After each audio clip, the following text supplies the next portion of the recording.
All right, thank you, Carolyn, and welcome everybody. I hope the sound's good. We good on the sound? Everybody good? Excellent.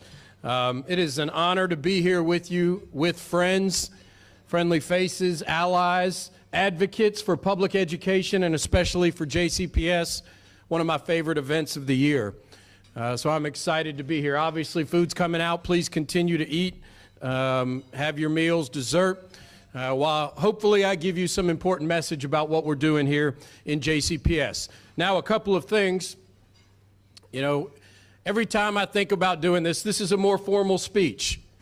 And so I kind of banter back and forth with communications. Do I do this like thick actual speech that they write out for me like this and read it? And it's a very formal speech, and it's great. They do a great job. Or do I speak to bullet points, which is what I have here? I prefer the bullet points because I think it's more authentic and more passionate. The problem is, and the communication team knows this, when it's a written out speech, they've got it timed for 20 minutes. When it's me having bullets and I'm passionate about something, I tend to be a little verbose when I speak about JCPS. And so they actually put a watch up here for me to look at so that when I'm speaking to you, I know if it's getting late. They even told me, Dr. Polio, remember, most of these people have to go back to work. And the Science Center, we only have this room until 1 o'clock. So I promise, so we have this bed, is it 20 minutes, 40 minutes? I'm going to try to keep it as efficient as possible. But I do think passion in speech is important. People ask me about public speaking and what's the most important thing. I said, if you're passionate about what you're speaking about and you truly believe in what you're speaking about, you will not have any issues speaking in front of a group when it comes to that. And there is no doubt, I can promise you this, it's the most passionate thing I've ever had in my life is JCPS. And I'm proud to be here and stand in front of you and represent the 96,000 students in JCPS, the nearly 17,000 employees, and all the families throughout our community. First and foremost, I want to recognize some people that I think are important. Some have been recognized, but I think it's important to do this as well. First off, our presenting sponsors, once again, Class Act Federal Credit Union.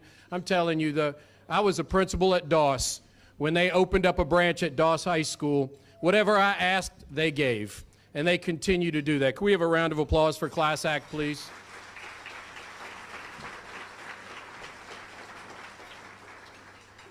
Norton Healthcare, also U of L Health, and Paper for their corporate sponsors. I'll say a little bit about Paper later on, but round of applause for them. Thank you so much for your corporate sponsors.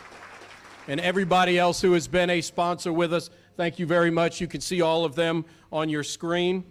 It's so important that we are able to do this, fund this without spending any taxpayer money. So reporters back there, I know you're going to ask, we are not spending any taxpayer dollars on this lunch. This is all funded by our corporate sponsors and our sponsors. And we'll talk a little bit more about the why on this. Some others I'd like to recognize for being here. First and foremost, I need to recognize our school board members. I know as a group they were recognized. I'm going to recognize each one of them. I'm going to tell you this. There is no more challenging time to be a school board member, superintendent, or a leader than today, and over the past 5 or 6 years. And this school board, although times has differences, has stepped up to make change in JCPS and navigate us through the pandemic, the toughest time in education in over a century. We have faced a multitude of crises, the pandemic, and mental health issues with our kids, increasing poverty and challenges.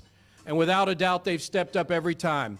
Everything I say today is because of this team of 7 and myself and my team. We've all worked together to make this and help work and grow and improve JCPS.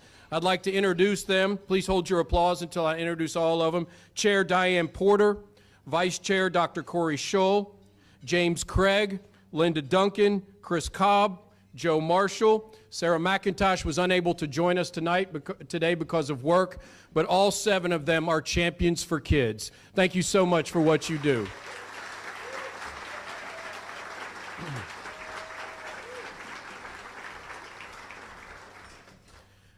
Congressman Morgan McGarvey is with us, graduate of JCPS. Thank you for all your support. A JCPS father as well.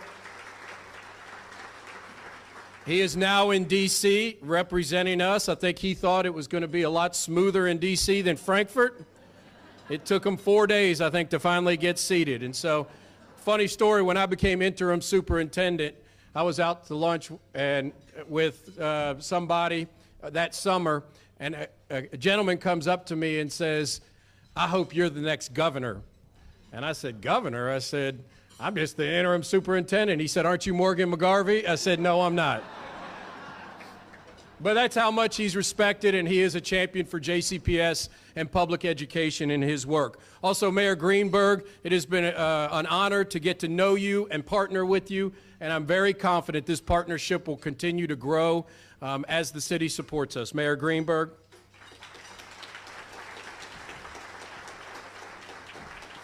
A couple others real quick I wanted to introduce from the Kentucky Board of Education. Once again, champions for public education her entire life. Sharon Porter Robinson, thank you for all you do and welcome here.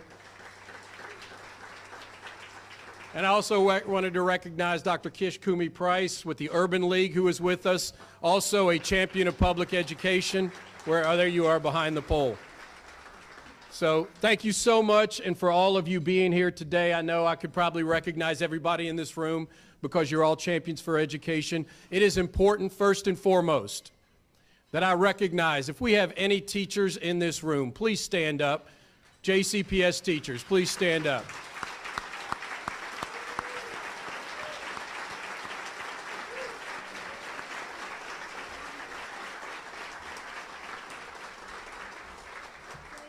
Thank you all for your work. I'm going to tell you this. Public education is under attack like it has never been before. You will hear me talk about the teacher shortage later on. But it is a real crisis and a growing crisis. Teachers today are asked to do more than they've ever done in the history of education to meet the needs of kids. And yet public education and teachers continue to be attacked on a regular basis. And then we wonder why we have a teacher shortage. It is time we change that attitude and recognize our teachers like the champions that they are. So thank you very much for all of your work, and for all the teachers right now that are in a classroom teaching for JCPS. I appreciate you, and I'm proud to represent you up here today. And then also, anybody, my team that I have out here, you raise your hand, any district leadership that is out here. I won't make you stand up, but I'm going to tell you this. The leadership that I have, and I've said this, one thing I do is hire well. I can surround myself with great people, and that's what I have done. I would put the JCPS team up against anybody in this nation when it comes to leadership. And I'm very proud of them, and anyone who gets to hear them and talk to them knows the leadership is second to none in JCPS. So I truly appreciate you. If I could have a round of applause for our leadership team. So today, beautiful day, we had a snow contingency going into this. What happens if it snows? Little did we know we could have probably had this outside. The negative part about this, I hope my voice makes it through this, because I never expected the allergies would begin in late February, but here we are right now. So I've got water. Bear with me if I need to take a second or two. I am just so proud to stand up here and represent everybody in this room. I feel like this is a team. And let me say this. We hear a lot of negative stuff about JCPS, from Frankfort to all over the community. And I say, what is JCPS? When I say we are JCPS, JCPS is not a building. It's not a building on Newburgh Road. JCPS is not just the school board. It's not just the superintendent. JCPS is every single employee inside this district. JCPS is every student inside this district. JCPS is each and every one of you who battle every single day to support the kids in this community. Brene Brown says this, and I'm going to change the word because I'm on camera, but if you're not in the arena getting your rear end kicked and by saying rear end kick, meaning fighting for what's better for kids, then I'm not interested in your feedback. I'm only interested in the feedback of those in the arena.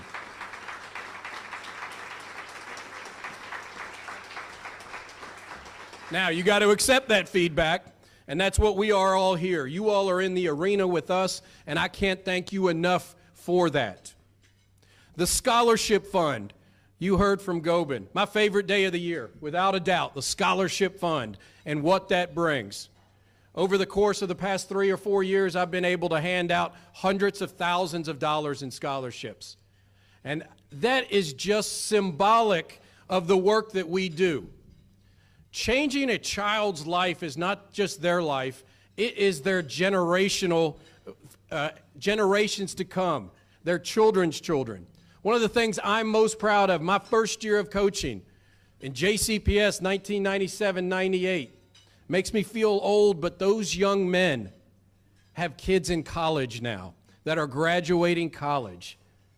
And I'm not just saying it was just me. Hopefully I had a little piece of that. But if I just had a little piece of that, these kids who had never been out of West Louisville before now have kids graduating college. It's generational what we do. Gobin is obviously going to be an amazing success. I hope to say that everyone contributed to his scholarship had just a little piece when his kids are going to college. And he is doing amazing things. And was it IT? Is that what software IT work that he is doing? No doubt. Incredible.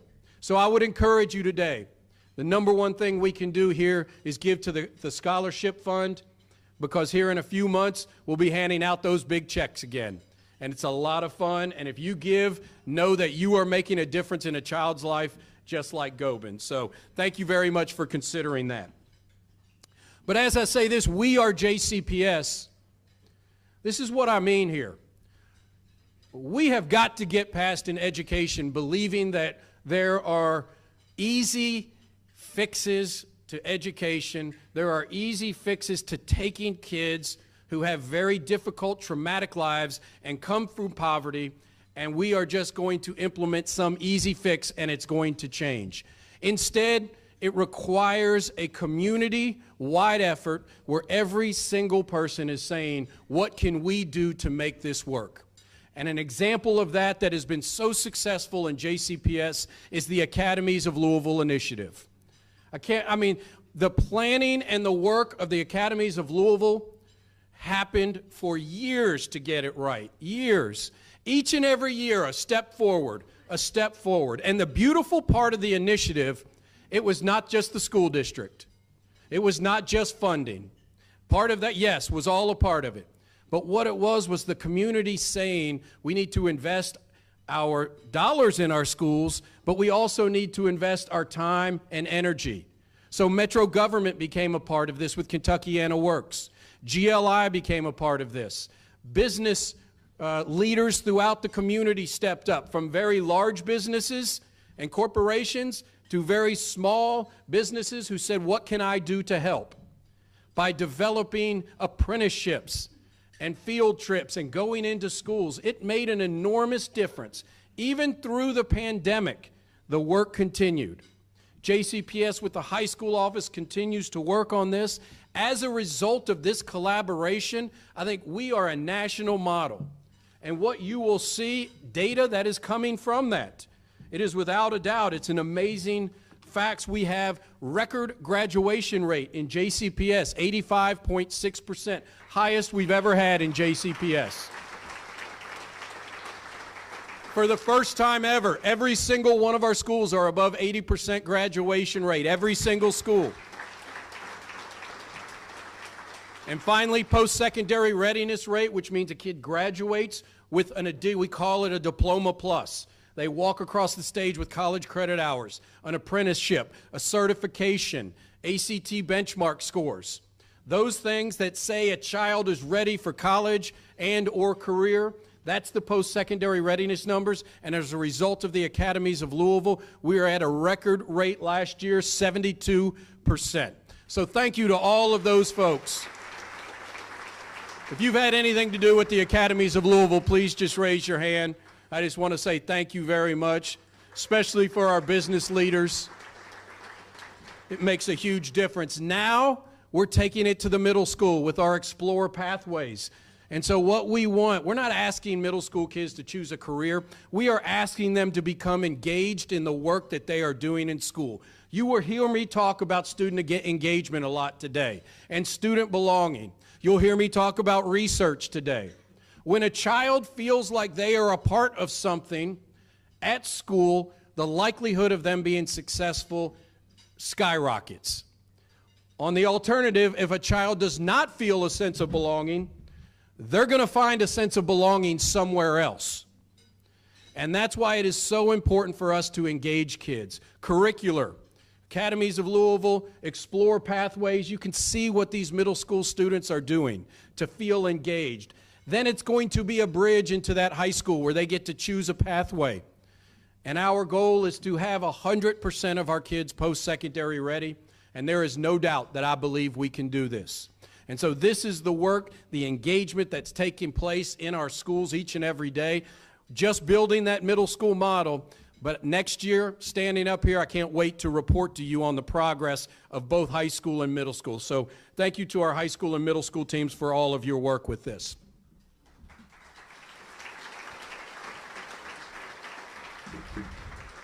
Time check. Okay.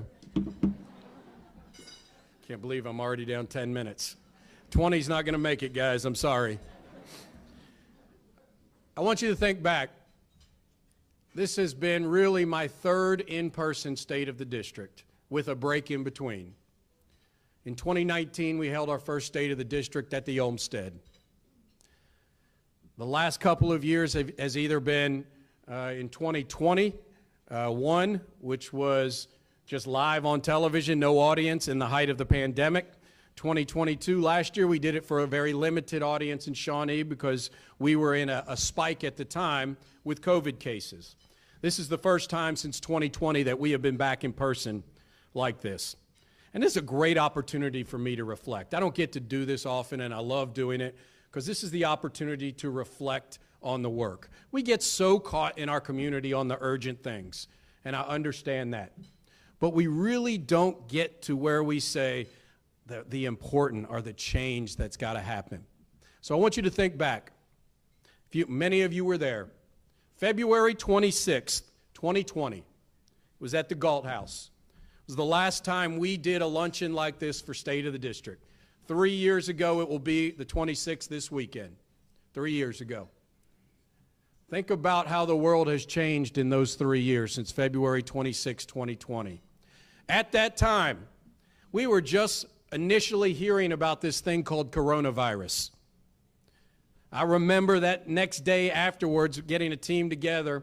No cases of coronavirus had been in the United States yet. But we were starting to hear in the education world, this might impact us for the rest, but before the year is over.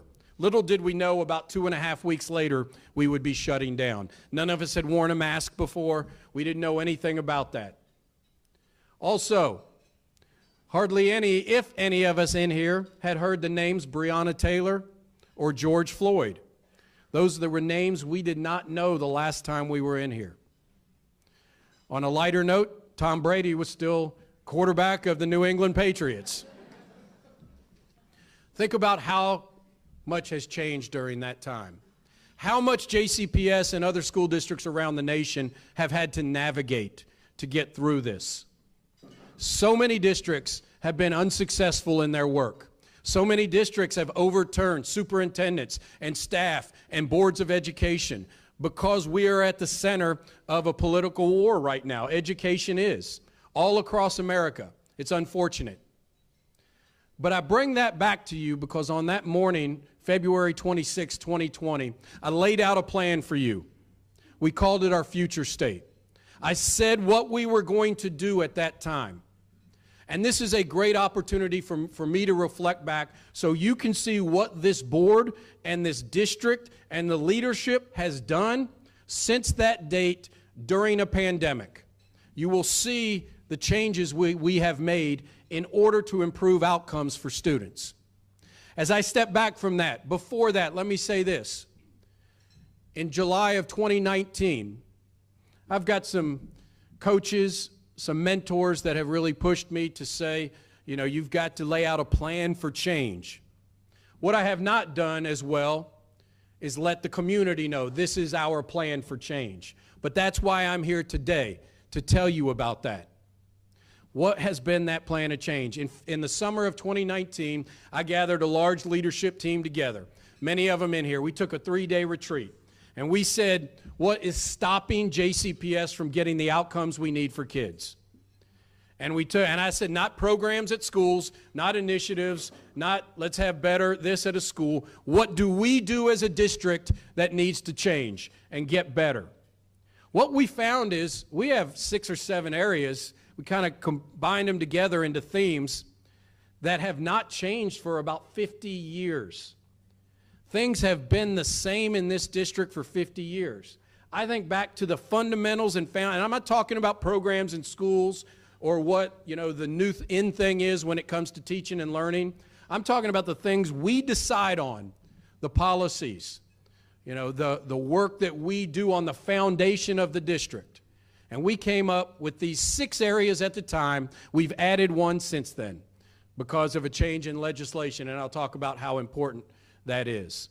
And if you look, we stood up here and I said in February of 2020, these are our areas, our future state. We said, what's our current state? What is our future state?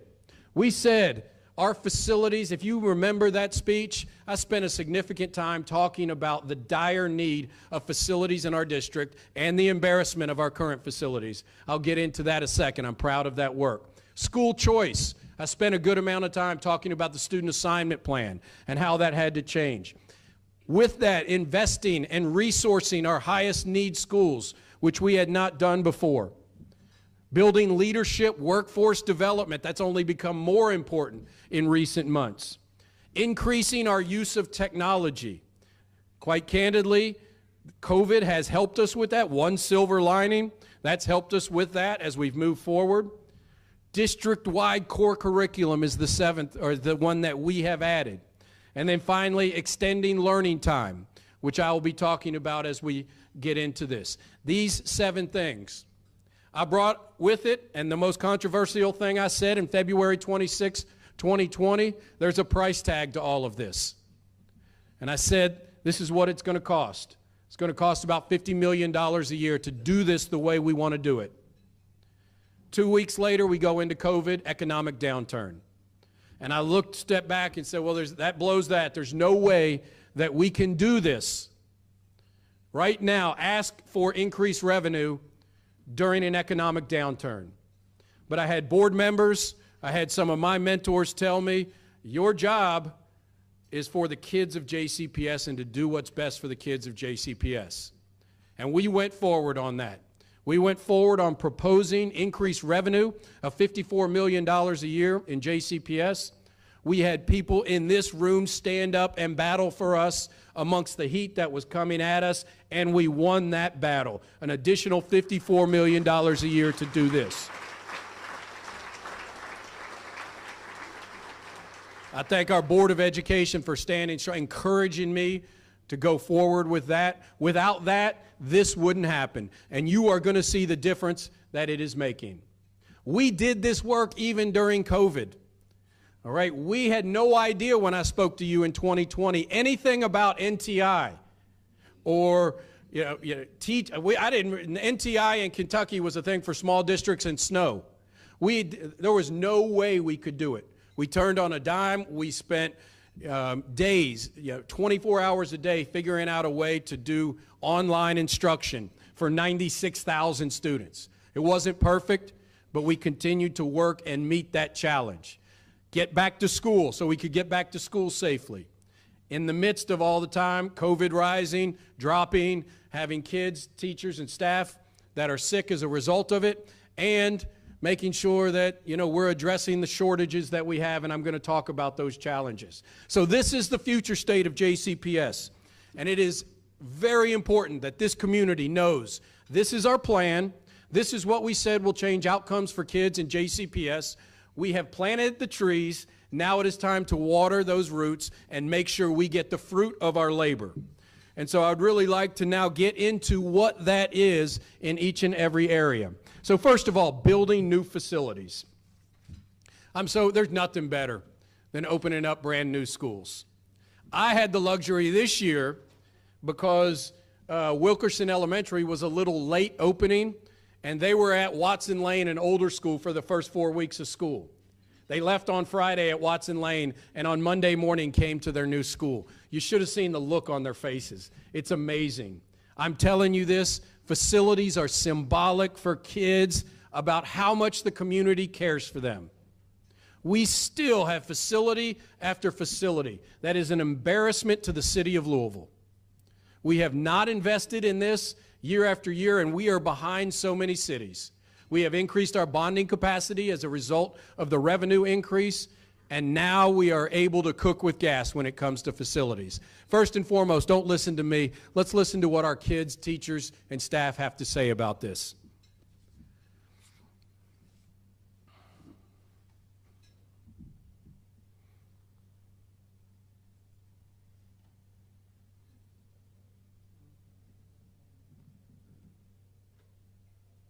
We're here at Indian Trail Elementary. This is our first year in this new building. It's very bright. Like when you come in here in the morning, you just get shined with brightness. Our facilities are wonderful. Our kids really deserve this. And I really think that it's boosted our culture here. We've been doing the Kids Heart Challenge. They take pride more. They know that since things are brand new, they know to take care of it, and they know that it's for them. It felt great to be at the first day of school in this new building. It's wonderful. I mean, with all the new technology, with the lights, the air conditioner, everything working makes a big difference. It was really huge, like very spacious. You could put a lot of stuff in it. The new Indian Trail means everything to our school and community. It provides equitable access to our scholars. It provides learning places that they didn't have previously in the old building, bright lights, wonderful bright corridors and colors. It just brings an atmosphere of learning. We are in our brand new Wilkerson Elementary in our library space, and you can see it's very bright and very well stocked with our books. I feel like it's really welcoming and warm and just fun to be here. It's like nice and modern and like very bright. There's all the windows. You know, going from a building that was built in ⁻66 to a building built in modern day with the technology that we demand in the classroom every single day already, that's helpful. You know, the classrooms are built to, manage the technology that we need to incorporate that the students are going to experience in their daily lives outside of school. Because it's just the space itself is larger, we're spread out more. The way that this building is organized with, sort of everything in one central location. We've got our lunchroom and our library and our gym, and then we have a whole wing that's just our classrooms. What I love about Wilkerson is that it has more room than the other one. My favorite thing about being in this school is like when we go to our special areas, because now we have a lot more room and we have more special areas to go to, so it's fun going to different ones each week. Yeah, we've been in this building since September and we are really loving it. We're getting settled in.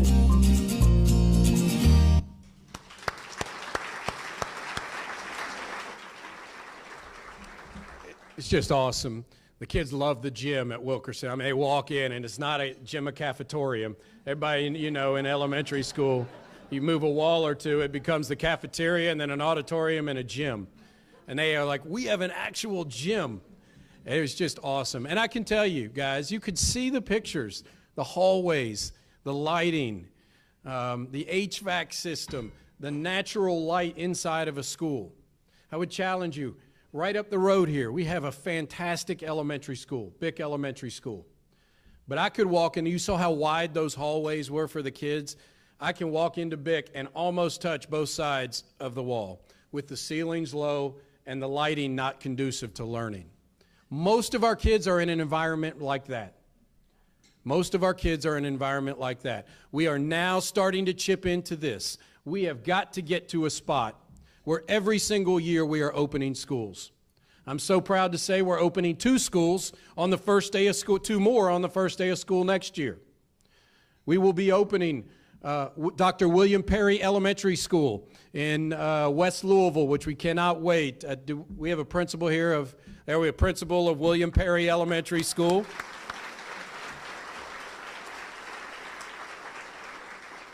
We will also be opening Echo Trail Middle School in East Louisville, so 2 more schools, 4 years and 2 years. So principal of Echo Trail, raise your congrats, thank you for being here. I can't wait to do that. This will be the first school in West Louisville to open, brand new school, in almost a quarter of a century. And so this is the investment that we have to make in our facilities over and over. We're in a hole, folks, and it's going to take a while to dig out of it. But I'm proud that, led by Chris Perkins, our Chief Operations Officer, our committee that is working, led by our board member James Craig, has put together an incredible plan to completely renovate and rebuild our facilities. We can rebuild some, we can renovate others. And so I will say this to you, we are going to open up 26 new schools by 2036. 26 new schools.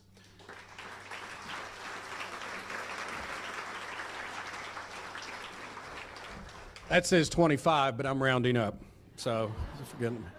But just to be, in the past 23 years, think about this, since the turn of the century, we've built 10 new schools. 2 of them you just saw. So before those 2, 8 in a quarter of a century.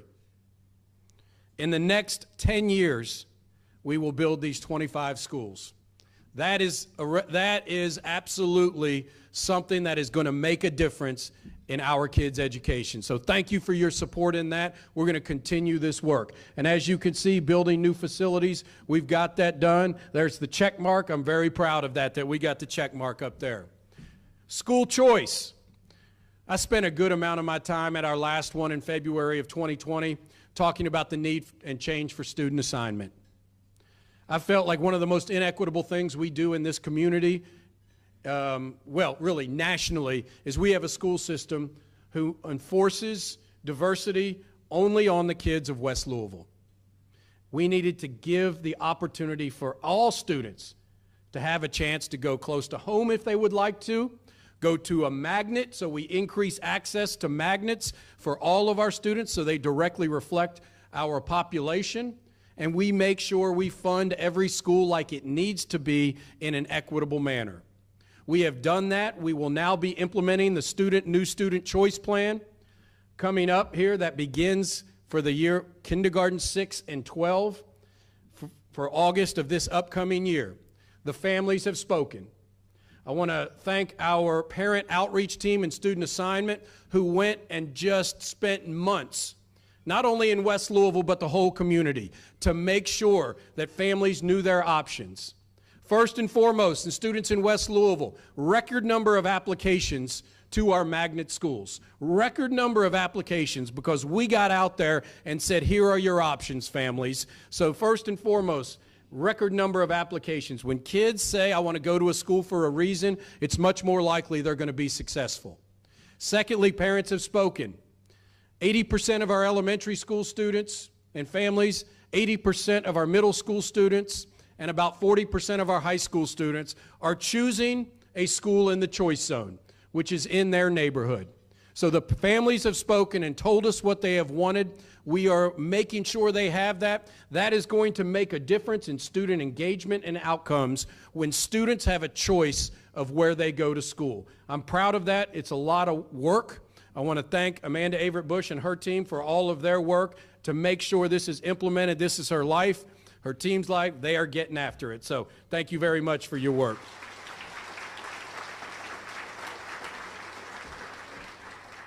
I'm proud of that. That was a big lift, hadn't changed in 40 years, so we can put a check mark next to at least passing it. Now we've got to implement it. I understand. I don't want to put a check mark like we're done.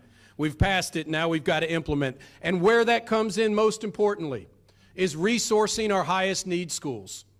What we know is we can't have schools that have a concentration of poverty, and we don't fund those schools differently. I believe this. You've heard me say this a multitude of times probably. But students who have the least amount of resources in their home needs to have the most amount of resources in their schools.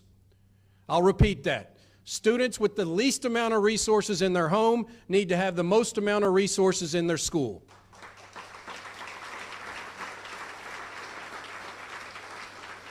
I will tell you this, I have never met a crowd that I say that to that either doesn't clap or shake their head yes. Yet in every community across America, we do not do that. Go into any city in America and go out to the suburbs and look at their schools, what they have, and then go in the urban core and look at their schools. We don't do that. For the first time ever next year, we can say in JCPS, we are doing that. We are resourcing our high poverty schools the way they need to be resourced. We are paying our teachers more, our principals more if they go into our choice zone schools. I don't think a lot of people know that. Starting first day of school, if you teach in a choice zone or AIS school, you get an $8,000 stipend next year. If you are a principal in a choice zone or AIS school, you get a $10,000 stipend next year. Our goal is to make sure the teachers that have a passion to do it and our best and brightest are going to our high-need schools. That is going to make a huge difference in funding. But also, we are making sure we give everything that they could possibly need to be successful.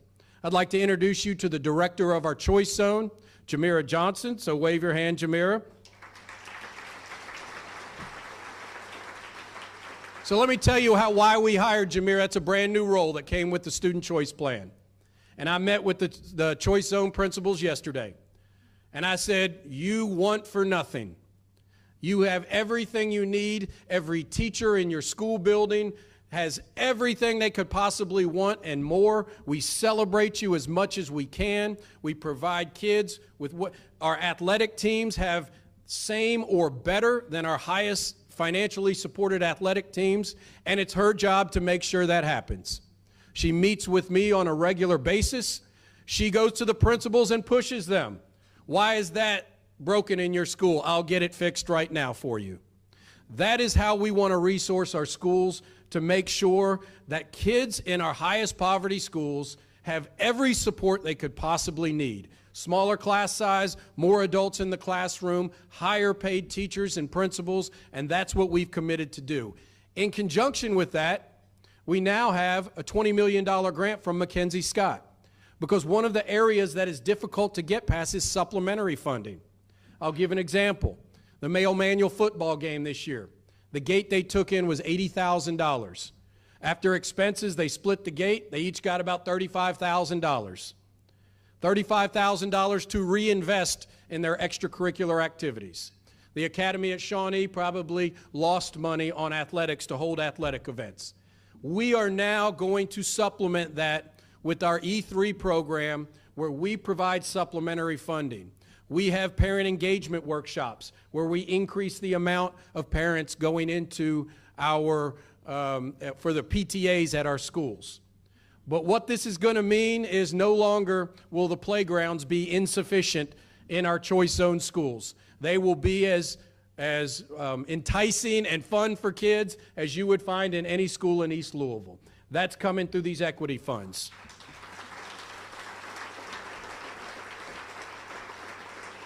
I'm so proud of this work. I don't think you'll find another district in America who lives by this creed, what I just said. The less a student has in their home, the more they'll have in their school. And we have now done that. Thanks to our board for approving that plan.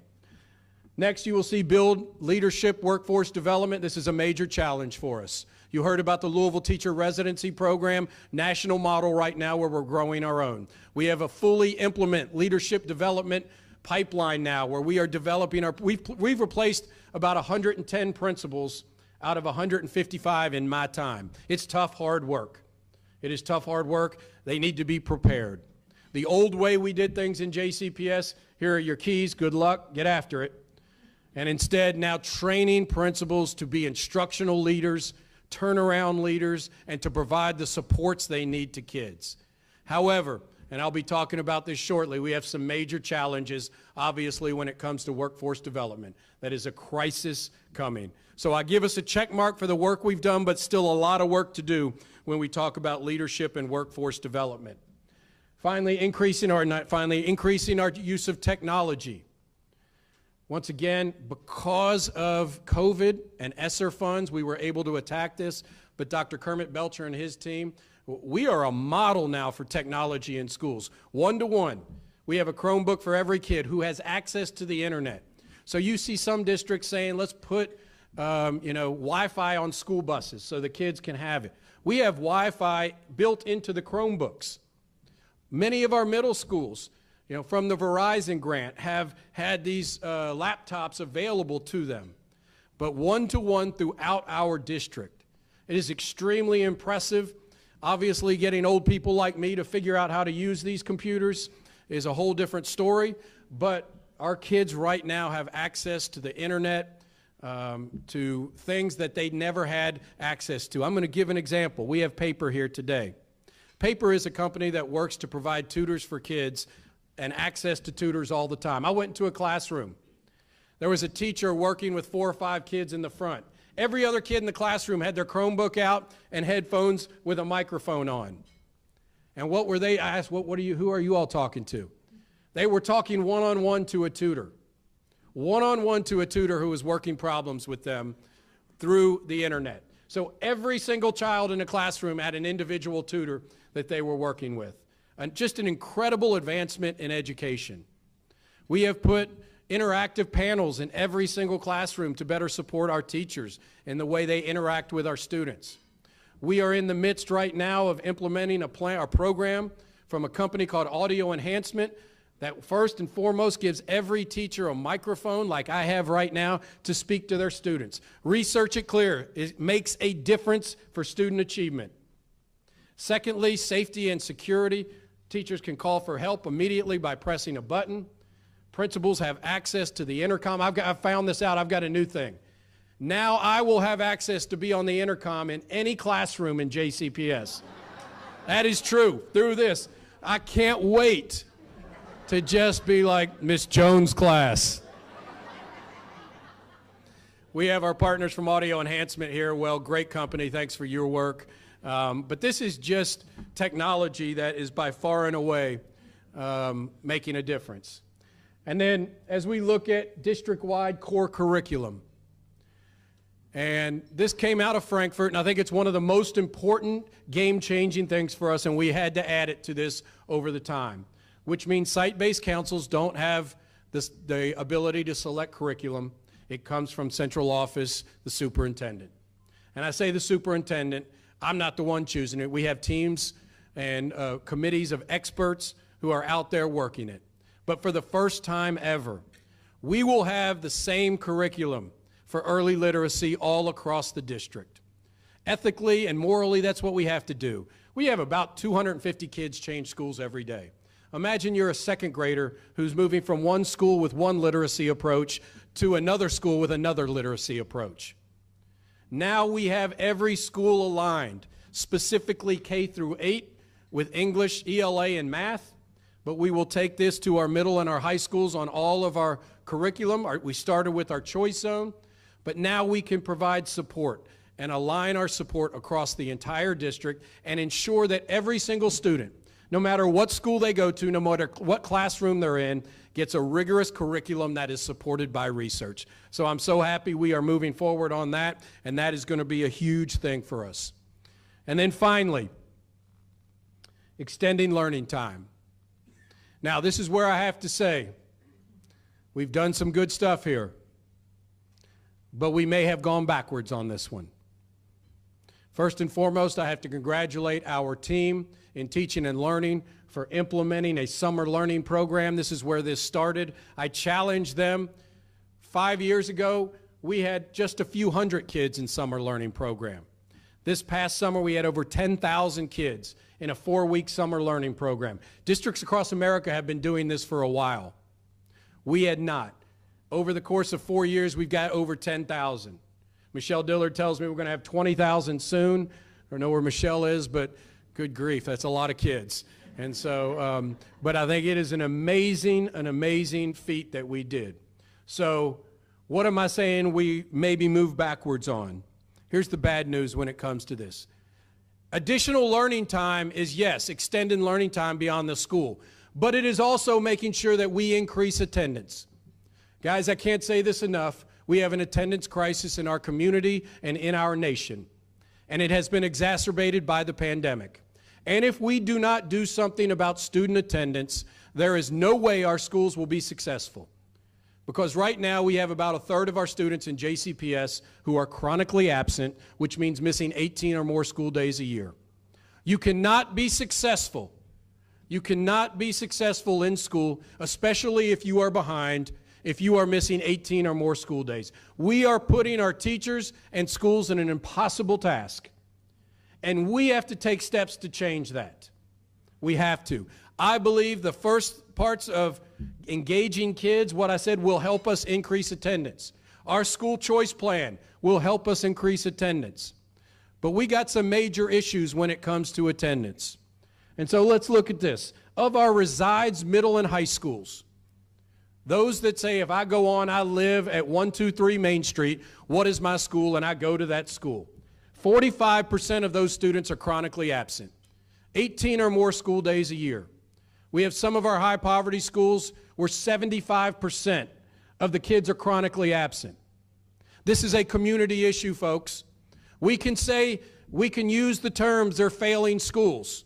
How would we expect them to succeed if 75% of the kids are missing 18 or more school days a year?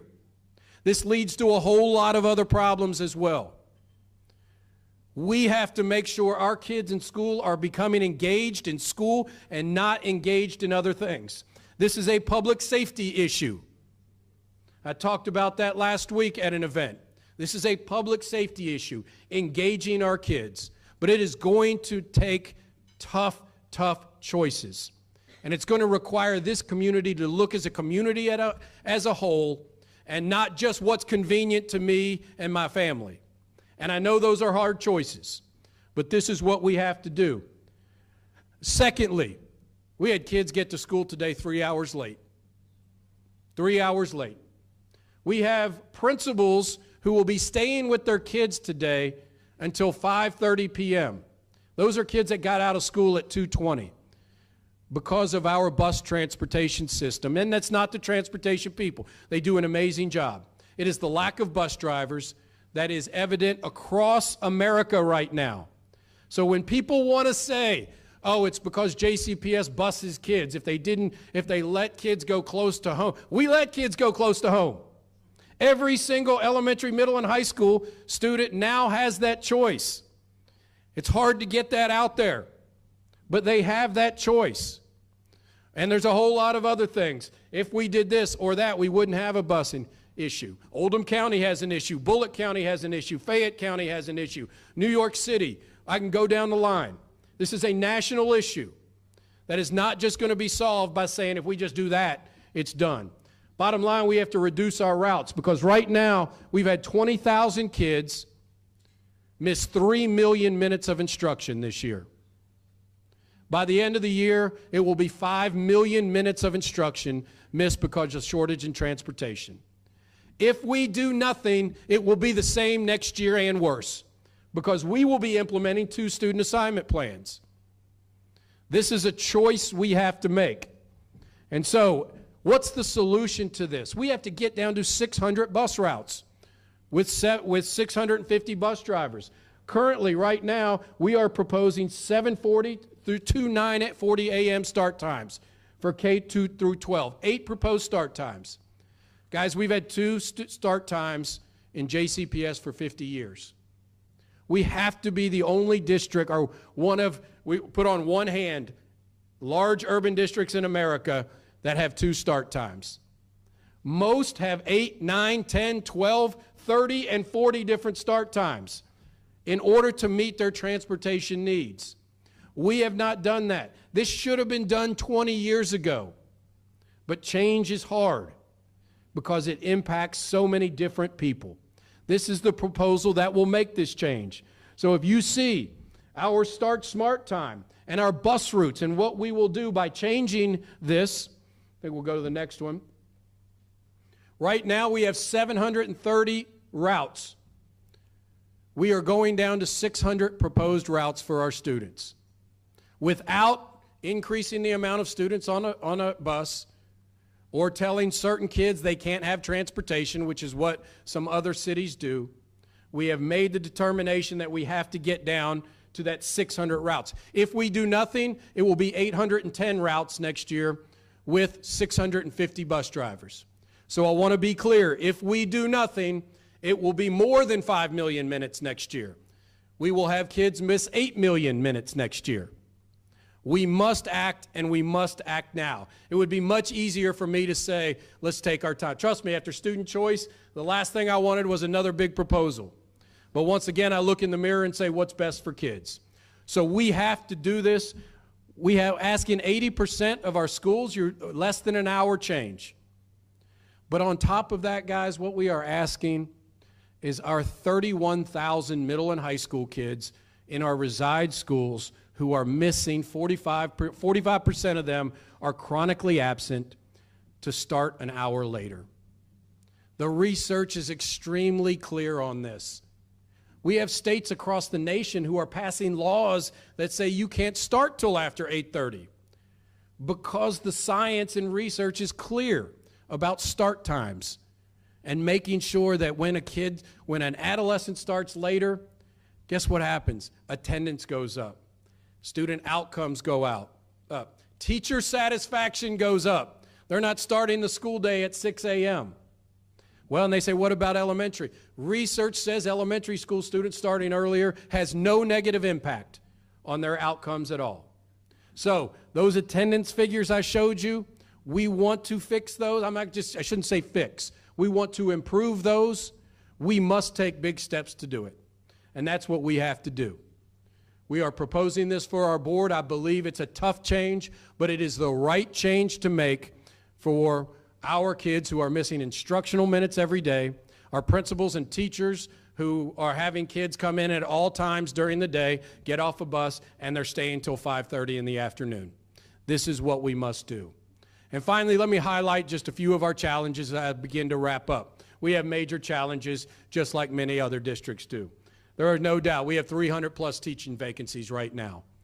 That is impacting us in a very substantial way. Not only is it negatively impacting the kids that don't have a certified teacher in front of them, it is impacting our teacher satisfaction because they are having to cover classes. And so teachers are showing up to school and working 7 or 8 consistent hours with kids. Now, you're a teacher, right? But I'm going to tell you, teaching is the hardest thing to do of any profession that I know of. And 8 straight hours of instructing kids is tough. And that's what so many of our teachers are doing, on top of the fact that our kids don't have certified teachers in front of them. This is a crisis that is not going away. It will only get worse unless we act. I hear all the time, well, teacher retention would be better, and we would attract more people if discipline was better. Maybe so, I don't know. But I think that is just a way to say we don't want to pay teachers more. Because teachers right now have to meet the needs of our kids more than they ever have. I'm telling you this, folks, we now have nearly 70,000 kids that are free and reduced lunch. 15 years ago, it was 55,000. 15,000 more kids in poverty. 6,000 kids homeless. An increase almost 125% in English language learners, which we love. But it's just additional challenges for teachers. And then the increase in trauma of kids. And so teachers are having to deal more than they ever have before. We need in JCPS and in the Commonwealth of Kentucky to be #1 in teacher pay, not 44th.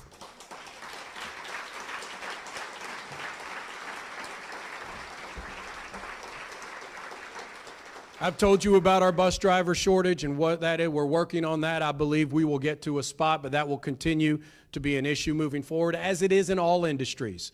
I want to say that. And finally, a few other challenges. We know right now school safety is a huge issue that we deal with. Our board is wrestling with that right now as we talk about things of weapons detection. I'm extremely proud of the plan we put forward, putting safety administrators in every school, developing our own police department, meeting the needs of our kids on a daily basis. We will continue to do that, but there is no doubt that in a community, the community and the school are a reflection of each other. When you have increased crime in the community, you're going to have increased issues in school and vice versa. We are working to meet that. We're working with Mayor Greenberg and the city to make sure that we reduce these issues as much as possible, and we will take that on very assertively over the years to come. And I know our board takes that seriously as well. And finally, I will end with this. The absolute attacks on public education and specifically JCPS, I believe everybody in this room has to stand up and say enough, because that is hurting, our educators, our kids, our families. I'm extremely proud of the work we have done in JCPS. And it is time we say, everybody in this room, we are JCPS, and we will push back against that. Because the work that needs to happen to improve our district is not something Frankfort's going to do. It's the future state of JCPS, and all of us getting behind that say the right work is happening. Let's let JCPS do the work. We are going to see outcomes like we have never seen before. I thank you so much for being here. I'm so proud of the work that everyone in here is doing and the support that you are giving me. Thank you very much for being here today.